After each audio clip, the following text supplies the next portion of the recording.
What's up guys, Drew here, and this is a video response to Dani Mystic, and I believe her video was a video response to Kelly Bear. I'll check on that and leave links in the description to both those videos, but essentially it's kind of a tag, but it's not like there aren't any listed questions. It's just a my magical style tag where you just kind of talk about your magical style, and I thought it was cool and I thought it was interesting to hear her answers and get to know her a little bit better in that way. So I wanted to jump on board and do it myself. I made notes. Okay, first off, I consider myself an eclectic witch. I've said that many times. Now, I consider myself to be eclectic in general. Like my music style, my clothing style, like everything about me is kind of eclectic. If I like it, I just go for it. If I'm drawn to it, if it resonates with me, whatever. So it's not just magically speaking. I'm kind of eclectic just in nature. Of course, my path is shamanic, and that does influence my magical practice quite a bit. I work with the ancestors a lot. I like to, of course, I work with them in journey and things of that nature, but I like to call them in even when I'm doing spellcraft to add that extra energy and that assistance. And of course, I make regular offerings and do my best to honor the ancestors. And I don't just mean my blood ancestors, I mean ancestors in general. I am pantheistic in my belief system. So I do not have a matron or patron. I do work with personified deity. I've talked about this before. For me, these are just aspects of what I refer to as great spirit. But yeah, I don't have one main deity or anything like that I work with. I will work with any form of spirit that presents itself to me. And sometimes I seek them out, but usually I work with what comes to me. My practice is full of candle magic, and it's very sort of basic and trite, but simple and effective is simple and effective. And you can take candle magic and you can elevate that by adding other elements to it, or you can just simply use a candle. And I love candles, always have. I like fire. So I like burning shit. Like fire magic is one, even though fire is not my strongest association, elementally speaking, it is one of the ways I work my magic most. I love to burn things and to release things in that way. Another way my magic manifests is through my product. I make lots of candles and just all manner of stuff, but the candles in particular, even though I'm not actually performing spellcraft while I am making them, I am doing magic. I take into account everything I do in relation to my product, particularly the candles and things of that nature, anything with wax. Everything has a purpose and an intent. So I take into account the moon phase, I take into account the daily astrological influence, of course, all the colors and the herbs or whatever I'm working with have associations that I feel are pertinent to the product and that add intention and make the candle embody whatever it is designed to do. So that's another way that I make magic. Herbcraft is one of my favorites. If you've watched my channel, crystals and herbs are my thing. And just spiritually speaking, I'm so drawn to them. I use herbs. I work more extensively with herbs in my actual spell crafting than crystals, but I definitely work with crystals as well.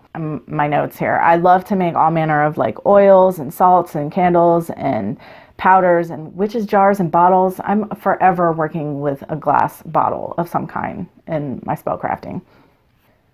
I love working with scents, so incense and resins and essential oils, things like that. I use symbolism quite regularly in my spellcraft, in my spells, in my spellcraft, in my spiritual path. not just magically speaking. I do work with the planetary hours and the daily astrological influence or daily tides or things of that nature, zodiac, regularly within my practice. I'm not huge into meditation. I do meditate, but it is not an integral part of my path or practice, although shamanic journey is more so. I work with angels and guides and deities, and like I've said, any way that spirit will present itself to me, whatever aspect that is, I'm going to work with it. And another thing that I do that I don't know if other witches do this, with the exception of maybe to like a matron or a patron, but I do a lot of affirmations and dedications where I like to sit and dedicate myself to a particular purpose or practice or whatever for a certain amount of time.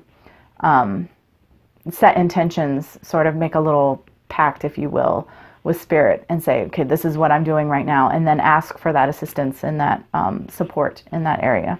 I love, love, love. My favorite thing about magic and witchcraft is thinking outside the box.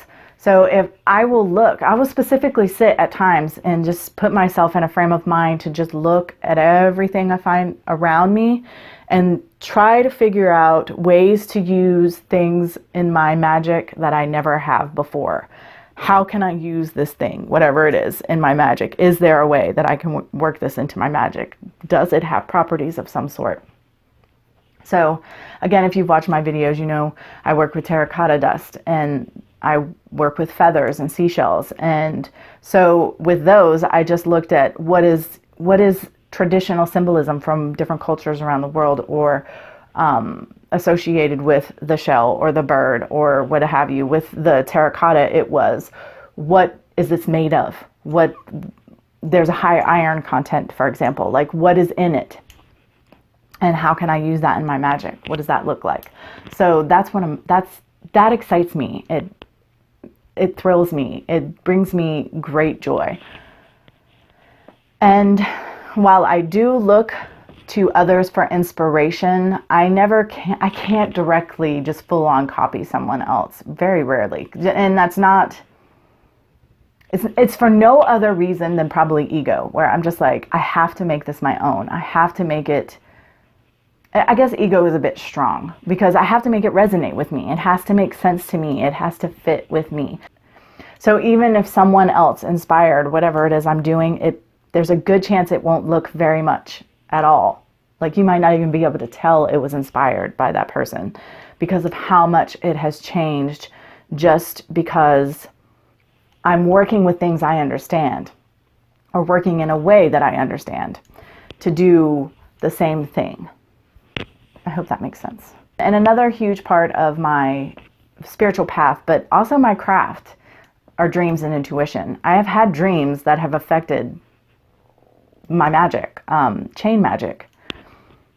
I had a dream that I was doing magic with chains, and when I woke up, I'm like, oh, okay, and figured out what would that look like, how would that work? And so now I have another tool at my disposal. I know I'm rambling. I did keep notes just to try to stay on topic, and there's, I'm sure, a million other things that I could say, you know, as far as what my craft looks like. But I think that I hit the general signposts, and I've talked about many of those things in separate videos, but I just kind of wanted to condense them all together into this one. Anyway, I hope everything made sense, and if you want to jump on this tag, if you're on YouTube, please do. I would love to hear your response. Until next time, guys, much love and gratitude.